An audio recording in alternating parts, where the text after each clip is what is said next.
Evangelio de nuestro Señor Jesucristo según San Mateo. Los fariseos se reunieron para sorprender a Jesús en alguna de sus afirmaciones y le enviaron a varios discípulos con unos herodianos para decirle: Maestro, sabemos que eres sincero y que enseñas con toda fidelidad el camino de Dios, sin tener en cuenta la condición de las personas, porque tú no te fijas en la categoría de nadie. Dinos qué te parece. ¿Está permitido pagar el impuesto al César o no? Pero Jesús, conociendo su malicia, les dijo: Hipócritas, ¿por qué me tienden una trampa? Muéstrenme la moneda con que pagan el impuesto. Ellos le presentaron un denario, y él les preguntó: ¿de quién es esta figura y esta inscripción? Le respondieron: del César. Jesús les dijo: den al César lo que es del César, y a Dios lo que es de Dios. Palabra del Señor. Hola queridos hermanos, bienvenidos un domingo más a nuestra reflexión semanal. En este 29º domingo del tiempo ordinario, la liturgia de la palabra nos centra en la importancia que tiene esa frase en los labios de nuestro Señor Jesucristo: lo del César, devuélvanselo al César, y lo que es de Dios, a Dios. Hoy se nos presenta para nuestra consideración una famosa afirmación de Jesucristo: lo del César, devuélvanselo al César, y lo que es de Dios, hay que devolvérselo a Dios. Y lo encontramos en el Evangelio de Mateo, en el capítulo 22, versículo 21.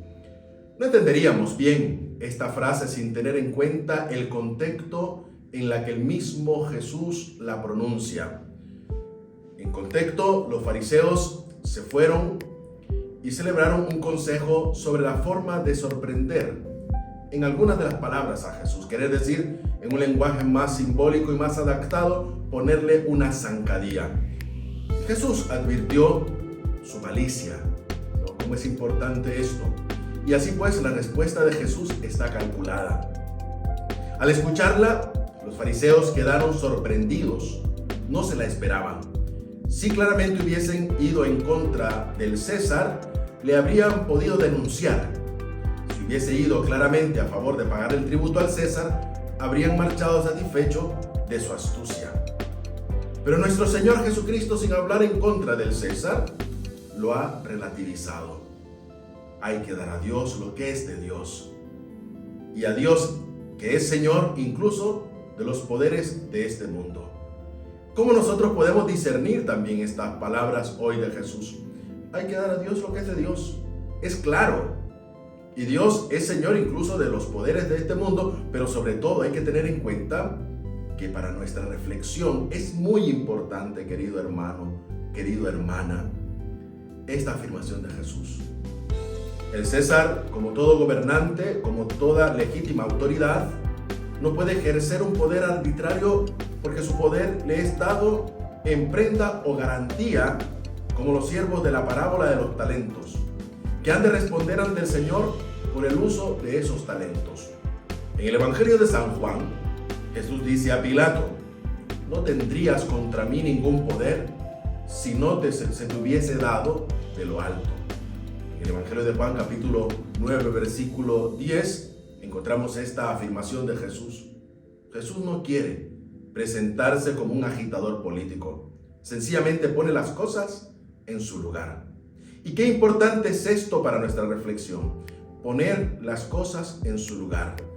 Porque no se pretende muchas veces ser agitadores políticos. No se pretende continuamente estar anteponiéndose a la autoridad, sino más bien la actitud de Jesús es saber relativizar la autoridad frente a aquello que muchas veces es importante saber reconocer y poder también tener siempre presente. Porque Jesús lo hace de manera sencilla. Ante la zancadilla, ante la mala intención de los otros, Jesús ilumina una realidad que es sobre todo lo que en este domingo se nos aporta a nosotros para nuestra reflexión personal.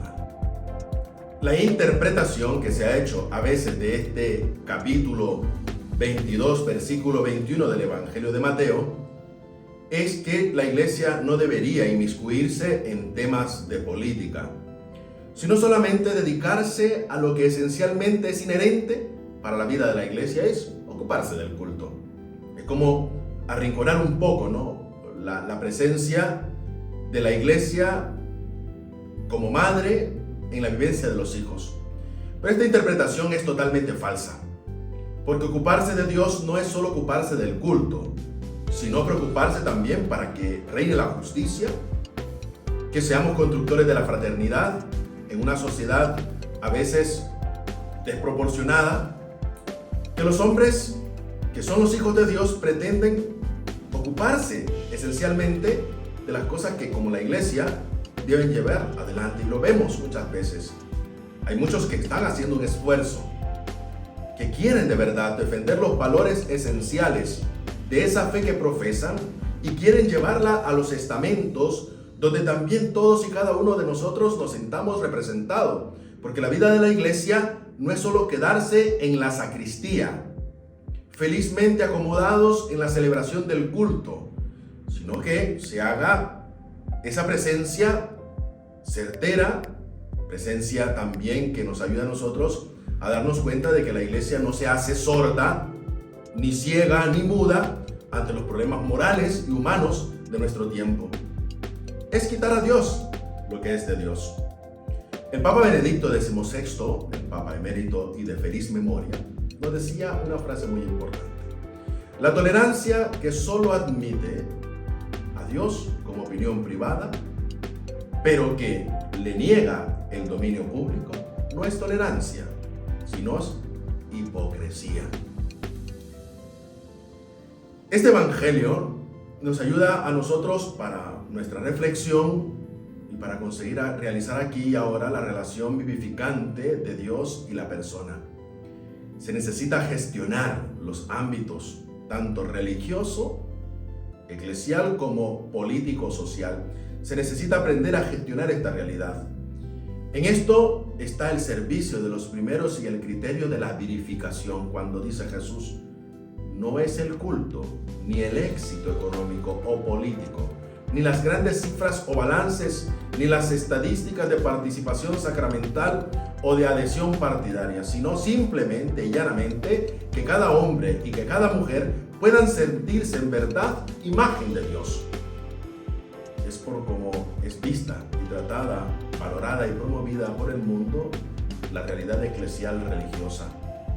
Por una parte, y de lo que para nosotros también es importante tener siempre presente, de lo social, político, que también es necesario darnos por involucrados. San Juan Bosco decía: buenos cristianos, buenos ciudadanos. Era el ideal educativo de San Juan Bosco. Buenos cristianos, buenos ciudadanos. ¿Y qué significa esto? Que cristianos adultos de la fe, formando parte y contribuyendo en formar una sociedad de cuidados adultamente libres. Esta es la llamada que se nos hace hoy. Den al César lo que es del César, y a Dios denle el lugar que Dios también tiene, tanto en nuestra sociedad como también en los distintos estamentos que cada cristiano hace presente cada vez que, viviendo los valores esenciales de su fe, no negociándola, sino siendo capaces de poder llevar a los distintos estamentos de nuestra sociedad la vivencia de una fe. Por eso San Juan Bosco decía: buenos cristianos, buenos ciudadanos. El mismo Papa emérito de feliz memoria, el Papa Benedicto XVI: la tolerancia que solo admite a Dios como opinión privada, pero que la niega del dominio público, no es tolerancia, sino es verdadera hipocresía. Por eso, querido hermano, a la luz del mensaje de Jesús hoy, preguntas para nuestra reflexión. ¿Me trato a mí mismo como imagen de Dios? ¿Trato a cada uno, sea como sea, como verdadera imagen de Dios? ¿Construyo con mi oración, comunión y misión una iglesia de hijos e hijas, hermanos y hermanas, sinodalmente, donde cada uno y cada una se sienta en verdad imagen de Dios, respetado amado, escuchado, promovido y valorado? Y una pregunta más. ¿Cómo es mi participación en la sociedad civil? Para que la dignidad y los derechos de cada persona sean garantizados, ya que también es imagen de Dios. Conduele y preocupa muchas veces cómo tantos cristianos católicos bautizados, convencidos de su fe, muchas veces se quedan al margen de quererse inmiscuir en cosas que no les corresponden. Tenemos que reavivar en nosotros esa vocación también de ese servicio al que el Señor nos llama y defender los valores esenciales de nuestra vida cristiana y de nuestra fe ante las distintas realidades y estamentos de nuestra sociedad.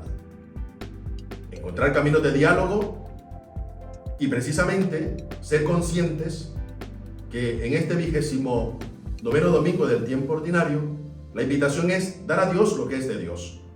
Es tratar a cada persona y a todas ellas como Dios las trata. Y para saberlo, tenemos el ejemplo de cómo Jesús, la perfecta imagen de Dios en su ser humano, quería, respetaba y trataba a las personas. Jesús nos da en el Evangelio de hoy muchas luces sobre estas cuestiones tan vitales y decisivas. No nos quedemos nosotros muchas veces pensando que eso no me corresponde a mí. Eso que lo hagan aquellos por los cuales también están puestos en ese lugar. Todos y cada uno de nosotros tenemos que vivir convencidos de los valores esenciales de nuestra fe. No nos podemos quedar arrinconados en la sacristía. No nos podemos quedar en el atrio de nuestras iglesias. No nos quedemos desde nuestro sillón dando nuestra opinión, que precisamente se convierte en una opinión de aquellos que no quieren involucrarse, pero que precisamente no se atreven a dar un paso. Hoy Jesús nos invita a nosotros a ser conscientes de nuestra vida en lo social, en lo político y en todas y cada una de las realidades donde muchos cristianos católicos tienen que saber asumir esos roles y saber defender también los valores esenciales y la ley natural inscrita en el corazón de los hombres y mujeres de nuestro tiempo. No caigamos en las adaptaciones. Jesús es muy claro y con esa misma claridad se nos exhorta a nosotros en este domingo. Ser cada vez más conscientes de nuestra presencia en todos los estamentos de nuestra sociedad y no sentirnos que por nuestra fe, por profesar nuestra religión católica, tenemos que ser vistos en menos. Yo recuerdo muchas las palabras de nuestro arzobispo, el cardenal Celestino, cuando decía: nosotros no exigimos privilegios, exigimos ser respetados. Y eso es lo que nos decía San Juan Bosco. Buenos cristianos, buenos ciudadanos. El Papa Benedicto XVI lo decía también. Que tengamos esa capacidad de no pensar de que la iglesia tiene que ocuparse y opinar solo en sus cuestiones. Lamentablemente muchos opinan acerca de la iglesia y no son bautizados. O son bautizados queriendo cambiar la ley o queriendo adaptarla a las realidades temporales. Tengamos siempre presente esto. Que el Espíritu Santo nos ilumine, nos guíe siempre y nos haga a nosotros vivir la mayor experiencia de la luz a la luz del mensaje de que hoy Jesús nos quiere proponer. Que tengan todos un feliz domingo, que María Santísima, nuestra Madre, les acompañe y que ella también interceda continuamente por todos y cada uno de nosotros. Hasta la próxima semana.